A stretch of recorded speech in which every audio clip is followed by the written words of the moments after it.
Hello बच्चों, JEE main 2024 का question है 4 अप्रैल सेकेंड शिफ्ट का। A sample of gas at temperature T is adiabatically expanded to double its volume. Adiabatic process है ये। Adiabatic constant for the gas is gamma is equal to 3/2। Okay, the work done by the gas is. देखिए adiabatic process में बच्चों आप एक चीज़ ध्यान रखिएगा कि जो वर्क डन बाय गैस होता है ना, वो होता है यहाँ पर, एक मिनट रुकिए मैं लिख रहा हूँ, वर्क डन बाई गैस। तो वर्क डन बाई जो गैस होता है, एक सेकेंड, हाँ, W is equal to N R upon 1 minus gamma into delta T. ठीक है, क्योंकि एडियाबेटिक प्रोसेस में ऐसा क्यों आता है ये फॉर्मूला, मैं आपको ये भी अभी एकदम क्लियर समझा दूंगा। देखिए एडियाबेटिक प्रोसेस में सबसे पहली बात कि हीट का जीरो हो जाएगा ट्रांसफ़र। तो अगर हीट का ट्रांसफ़र जीरो हो जाएगा, ठीक है, तो यहाँ पर क्या आएगा कि अगर heat zero, delta Q is equal to work done plus delta U, यही होता है फॉर्मूला। तो अगर ये हीट जीरो हो जाएगा तो work done is equal to negative of delta U होगा। एंड जो डेल्टा यू लिखते हैं हम लोग, ठीक है, ये क्या लिखते हैं, माइनस बात रहेगा ये उधर जाने से, N C V delta T. ठीक है, N C V delta T. अब सी वी को अगर आप यहाँ लिखेंगे, ठीक है, तो सी वी जो होगा ना, ये आर अपॉन गामा माइनस 1 होता है। ठीक है, अब इसी नेगेटिव चीज़ को जब आप मल्टीप्लाई करेंगे, ठीक है, तो देखिए यहाँ पर हो जाएगा N R delta T upon 1 minus gamma. ठीक है, अब ये आपको देखिए अब इतना आपको मतलब ये जो है ना याद थोड़ा रखना पड़ेगा कि C V is equal to R by gamma. Otherwise हम इसको भी डिराइव करने जाएंगे तो बहुत लेंदी हो जाएगा सॉल्यूशन। ठीक है, तो इतना याद रखिए।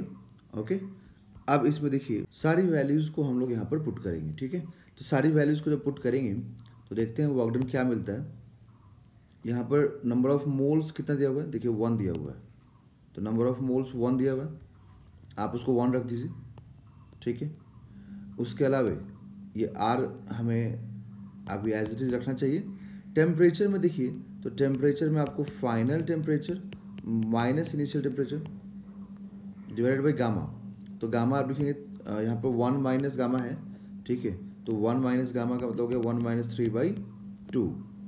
ठीक है, तो 1 माइनस 3/2 हो गया।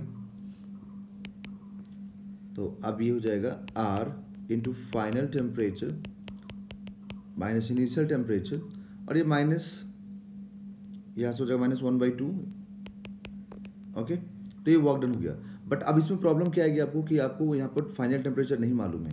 अगर आप इनिशियल टेम्परेचर यहाँ पर दिया हुआ है आपको टी, बट फाइनल तो नहीं मालूम है, तो फाइनल निकालना पड़ेगा। बट ये जरूर मालूम है कि जो वॉल्यूम था उसका डबल एक्सपैंड होकर हो गया है वॉल्यूम, तो वॉल्यूम डबल हो गया है। ओके, तो उसके लिए हमें क्या करना पड़ेगा, फाइनल टेम्परेचर फाइंड करना पड़ेगा। तो हम फाइनल टेम्परेचर कैसे फाइंड करेंगे, उसके लिए देखिए कुछ रिलेशन होता है एडियाबेटिक में, है ना, उन रिलेशन से हम लोग कर सकते हैं। जैसे P V to the power gamma is equal to constant होता है इन केस ऑफ एडियाबेटिक।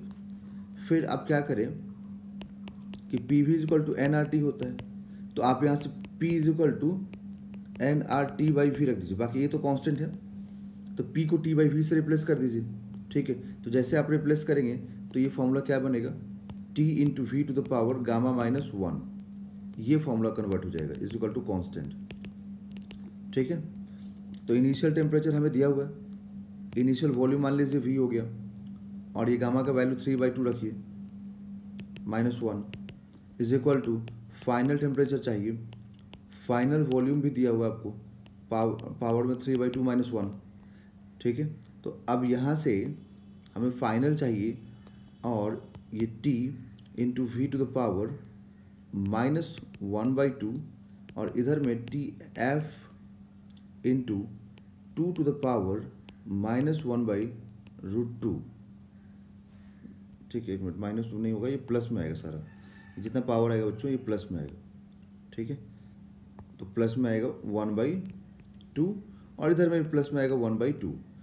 ठीक है, साथ में v into V to the power 1/2, मैंने दोनों को अलग अलग कर दिया, v और 2 को दोनों को अलग अलग कर दिया, तो उससे क्या कैंसिल करना ईजी रहेगा, कैंसिल कर देंगे हम लोग। ठीक है, फिर t is equal to √2 into T F, तो यहाँ से फाइनल टेम्परेचर क्या आएगा, t अपॉन √2।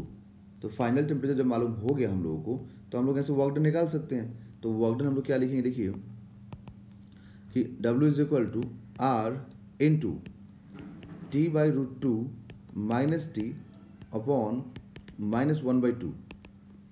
तो माइनस ऊपर भेजिए और 2 को भी ऊपर भेजिए, तो ये 2R, ठीक है, टी कॉमन कर दीजिए और माइनस अंदर मल्टीप्लाई कर दीजिए, तो 1 माइनस 1/√2 हो जाएगा, ठीक है। तो अब इसको सिंप्लीफाई करें हम लोग तो हमें क्या मिलेगा,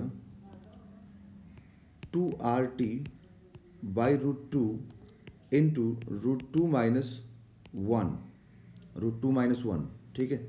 अब आप √2 से इसको मल्टीप्लाई और डिवाइड कर दीजिए। तो जैसे ही इसको आप √2 से मल्टीप्लाई डिवाइड करेंगे, ठीक है, मैं यहाँ पर √2 से मल्टीप्लाई और डिवाइड कर रहा हूँ, इसको और सिंप्लीफाई करने के लिए ऑप्शंस जो दिए हुए हैं ना उसके फॉर्म में लाने के लिए। अदरवाइज आंसर तो यहाँ भी आ चुका है, यहाँ भी आ चुका है, बट ऑप्शंस के फॉर्म में कन्वर्ट करने के लिए तो देखिए √2 और √2 ये क्या हो जाएगा, 2, तो 2 से 2 कैंसिल, ओके। तो 2 से 2 कैंसिल होगा तो work done is equal to, अब ये √2 को अंदर मल्टीप्लाई कर देंगे, तो √2 जब अंदर मल्टीप्लाई होगा तो ये 2 बन जाएगा और ये 1 जो है √2 हो जाएगा। तो क्या मिलेगा, RT इंटू 2 माइनस √2, ठीक है। तो जो यहाँ पे ऑप्शन मैच करेगा, देख लेते हैं कौन सा ऑप्शन 2 - √2 आता है। तो 2 - √2, option number 4 is a right answer.